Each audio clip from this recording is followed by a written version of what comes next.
जय श्री राम, हर हर महादेव, जय हरे कृष्ण। और आज मैं ये कहना चाहता हूँ अपने में चारों भैया से, जो मेरे इंडस्ट्री के पांचों भैया से, पवन भैया, खेसारी भैया, दिनेश लाल भैया, सबसे मैं पूछना चाहता हूँ, इंडस्ट्री ने आप लोग को बंगला दिया, घर दिया, गाड़ी दिया, नाम दिया, शोहरत दिया, लेकिन आप लोग ये बिहार के बच्चों, ये बिहार के जो आज बच्चे हैं, यूपी के जो बच्चे हैं, वो छोटे बच्चे के लिए इंडस्ट्री में आप लोग क्या दिए हैं?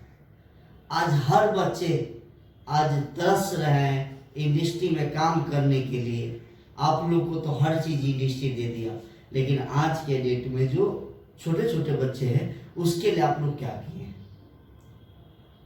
बॉलीवुड में हर जगह एक अच्छा प्लेटफॉर्म है, राइजिंग सुपरस्टार है, डांस इंडिया डांस है, मतलब एक कोशिश तो करते हैं, जज बन के तो रहते हैं। चलिए, जो हमारा समझ में था, आप सब बड़े भैया हैं और आप सबसे हमेशा देख के सीखते हैं, तो मैं सोचा कि चलो एक छोटा सा वीडियो बना देता हूँ।